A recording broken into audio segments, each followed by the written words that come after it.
નમસ્કાર મિત્રો, સ્વાગત છે બધા મિત્રોનું અમારી યુટ્યુબ ચેનલમાં. હું છું આપનો મિત્ર ભાવિ વઘાસિયા. તો મિત્રો, ખાસ કરીને આ વિડીયોના માધ્યમથી આપણે વાત કરવાની છે હાલની સક્રિય સિસ્ટમોની સ્થિતિ શું છે અને આવનારી 24 કલાકની અંદર કયા કયા જિલ્લાઓમાં ધોધમાર વરસાદ જોવા મળશે. સંપૂર્ણ માહિતી વિડીયોમાં જોશું. તો જે પણ મિત્રો નવા હોય તે ચેનલને સબસ્ક્રાઇબ કરી લેજો.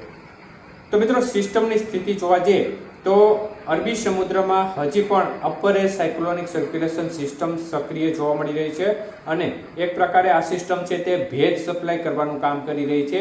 તો અન્ય તરફ ગઈકાલે વિદર્ભ ઉપર એક જે સિસ્ટમ હતી તે સિસ્ટમ થોડી પાછળ હતી અને બંગાળની ખાડીમાં જે નવું લો પ્રેશર બન્યું છે જે સિસ્ટમ ભેરી ભળી ગઈ છે અને બંગાળની ખાડીમાં આંધ્રપ્રદેશ અને ઓડિશાના કાંઠા નજીક જે લો પ્રેશર સિસ્ટમ બની છે તે આવનારી 24 કલાકની અંદર મજબૂત થઈ અને ડિપ્રેશનમાં ફેરવાય તેવી સંભાવના દેખાઈ છે અને આ સિસ્ટમ થોડી ઉત્તરમાં ચાલશે અને ત્યારબાદ તે સીધી પશ્ચિમ દિશા તરફ આગળ વધીને ગુજરાત ઉપર આવવાની શક્યતાઓ દેખાઈ છે અને આ સિસ્ટમ સીધી રીતે 20-21 તારીખ ઉપર ગુજરાતમાં આવવાની શક્યતાઓ અત્યારે દેખાઈ રહી છે, જેને કારણે એક પ્રકારે ભારે વરસાદ ગુજરાતમાં જોવા મળશે.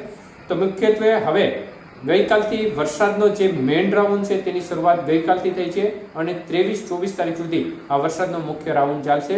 અત્યાર સુધી જે વરસાદ છૂટો છવાયો પડતો હતો તે એક પ્રકારે ભેજ અને વિવિધ પરિબળોને આધીન જોવા મળતો હતો.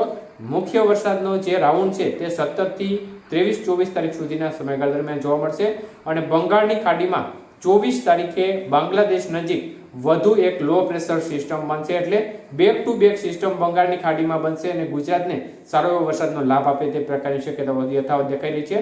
તો મિત્રો, ખાસ કરીને ચોમાસું ધારી છે તે પણ નોર્મલથી થોડી નીચે અત્યારે જોવા મળી રહી છે. ત્યારે ખાસ કરીને આવનારી 24 કલાકની અંદર વરસાદના વિસ્તારો કેવા રહેશે તે વિશે વાત કરીએ તો મિત્રો, ગઈકાલે પણ ઘણા ખરા સારામાં સારા વિસ્તારોમાં વરસાદનો માહોલ જોવા મળ્યો, જેમાં જૂનાગઢ જિલ્લાના ગ્રામ્ય વિસ્તારો છે તેમાં જોરદાર વરસાદ જોવા મળ્યો. માળિયા હાટીના પંથક છે તેમજ તાલાડાના ગ્રામ્ય વિસ્તારમાં સૌથી વધુ વરસાદના આંકડા જોવા મળ્યા હતા અને ત્યાં અમુક ગ્રામ્ય વિસ્તારમાં 7-8 ઇંચ સુધીના વરસાદના આંકડા જોવા મળ્યા હતા. ત્યારે આજના વરસાદના વિસ્તારો વિશે વાત કરીએ તો દક્ષિણ ગુજરાતના તમામ જિલ્લાઓમાં આજે વરસાદની શક્યતાઓ દેખાઈ રહી છે, જેમાં ભરૂચ, સુરત, વાપી, વલસાડ, દમણ, દાદરા નગર હવેલી, તાપી, નર્મદા, ડાંગ સહિતના ભાગો છે તેમાં હળવો મધ્યમ અને કોઈ સેન્ટરમાં ભારે વરસાદ આવનારી 24 કલાકની અંદર જોવા મળશે.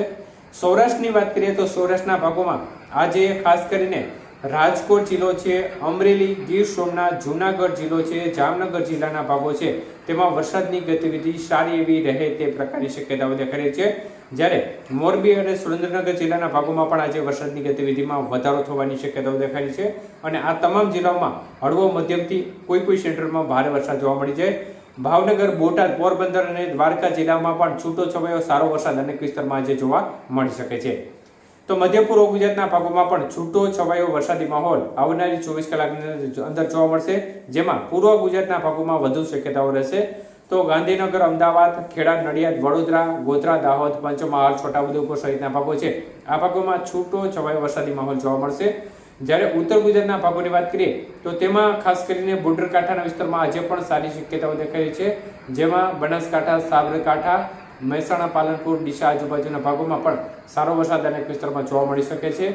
બાકીના ભાગોમાં પણ છૂટો છવાયો વરસાદી માહોલ જોવા મળશે.